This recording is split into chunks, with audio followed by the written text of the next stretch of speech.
नमस्ते दोस्तों, स्वागत है आपका आपके अपने YouTube चैनल ट्रेंडिंग स्टॉक्स में। आज 14 अगस्त वेडनेसडे का दिन। आज के दिन के लिए जिन स्टॉक्स को हमने स्विंग ट्रेडिंग के पॉइंट ऑफ व्यू से सिलेक्ट किया था, चलिए हम स्टॉक्स का एनालिसिस करते हैं।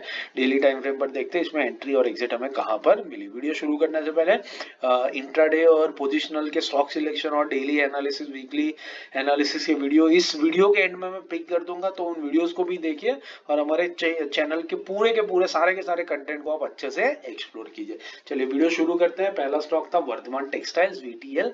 वर्धमान टेक्सटाइल हमने क्यों सिलेक्ट किया था, आप देख सकते हैं येलो लाइन के ऊपर सपोर्ट लेकर के स्टॉक बाउंस करता रहता है और रिसेंटली भी अपने येलो लाइन के आसपास में ये स्टॉक आ रहा था। इस रीजन से हमने इसको सिलेक्ट किया था। आज आप देख सकते हैं परफेक्टली यहाँ पर yellow line that is 20 week moving average पर एक सपोर्ट लेकर के स्टॉक ने एक हल्का सा बाउंस बैक यहाँ पर दिखाया। बस यही प्ले हम यहाँ पकड़ने की कोशिश कर रहे हैं। डेली टाइम फ्रेम पे देखते हैं, एंट्री हमारी थी 486 से 490 के बीच में। आज के दिन में स्टॉक ने जो लो लगाया है वो एग्जैक्टली 485 का है। हमारा स्टॉप लॉस 482 पे था, तो बहुत बढ़िया हमारी एंट्री हो गई। और एंट्री होकर मतलब जहां पर इसने टच किया अपने 20 वीक मूविंग एवरेज को, वहीं से स्टॉक ने एक बढ़िया सा बाउंस बैक दिखाया और आपको 4% का रिटर्न इंस्टेंटली इंट्राडे में ही ये स्टॉक आपको दे करके गया है। तो 486 के आसपास अगर आपने पिक किया होगा तो आप ऑलरेडी 1% के प्रॉफिट में बैठे होंगे। 490 की रेंज हायर एंड पर भी आपने पकड़ा होता तो कम से कम आप कॉस्ट टू कॉस्ट या आधे % के प्रॉफिट में डेफिनेटली बैठे ही होंगे। तो ये एक अच्छा ट्रेड रहा जिसमें अच्छी एंट्री हो गई। अब वेट कीजिए, इसको वॉच लिस्ट पे लगा करके ऑब्जर्व कीजिए और देखिए कैसे ये अपने टारगेट की तरफ अग्रसर होता है। 5% का आपको टारगेट नेक्स्ट वीक तक दे करके कंप्लीट करता है। नेक्स्ट स्टॉक था वेरोक इंजीनियरिंग। वेरोक इंजीनियरिंग हमने क्यों सिलेक्ट किया था, देखिए ये भी एक ट्रेंडिंग स्टॉक है। कभी कभी अपने 50 वीक मूविंग एवरेज पे आता है। पिछले 2 हफ्तों से कॉन्स्टेंटली गिर रहा था और अपने 50 वीक मूविंग एवरेज के आसपास में स्टॉक आकर के रुक चुका था। इसी रीजन से हमने इसको सिलेक्ट किया था। तो डेली टाइम फ्रेम पे देख लेते, हमारा बाइंग था 530 से लेकर के 533 के बीच में। तो स्टॉक तो डेफिनेटली उस रेंज में आया है, बट स्टॉक ने लो लगाया 518 का और हमारा स्टॉप लॉस था 525 का। तो हमारा स्टॉप लॉस डेफिनेटली यहाँ पर हिट हो गया। इंट्राडे में क्लोजिंग बेसिस पे हिट नहीं हुआ है, बट इंट्राडे में डेफिनेटली हिट हो गया है।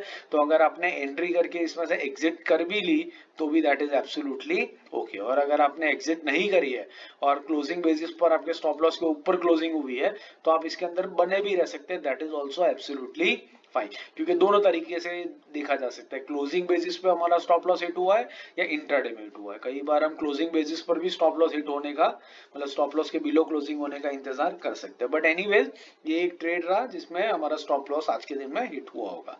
तीसरा स्टॉक था यूबीएल। UBL United beverage. ये हमने क्यों सिलेक्ट किया था, आप देखिए ये अपने 50 week moving average black line की तरफ आ रहा था, इसलिए हमने इस रीजन से इसको यहाँ पर सिलेक्ट किया था। ये अभी उस लेवल तक नहीं आया, लेकिन क्या हमारी रेंज में आया कि नहीं वो देख लेते हैं। हमने बाइंग रखा था 1822 से 1858 के बीच में। आज के दिन में स्टॉक ने लो लगाया है 1888 का, मतलब हमारे बाइंग रेंज में ये स्टॉक पहुंचा ही नहीं है। तो इसमें कोई एंट्री का मौका हमें मिला नहीं और ये डे एंड लो पे ही क्लोज हुआ है। तो कल के दिन में भी आप वेट कर सकते हैं, हो सकता है परसों के दिन में ये स्टॉक नीचे आए और अपने 50 वीक मूविंग एवरेज से सपोर्ट लेकर के वहीं से बाउंस बैक दिखाए, जैसे यहाँ पर स्टॉक ने कई बार इस तरीके का बाउंस बैक दिखाया है। तो आप इसको वॉच लिस्ट पे लगा सकते हो और स्टडी करना कंटिन्यू रख सकते हैं। आशा करता हूँ आपको वीडियो पसंद आया तो लाइक जरूर कीजिएगा और ट्रेडिंग इन्वेस्टमेंट करने से पहले अपने सेबी रजिस्टर्ड फाइनेंशियल एडवाइजर की सलाह जरूर से ले लीजिएगा। Thank you and have a great trading day tomorrow.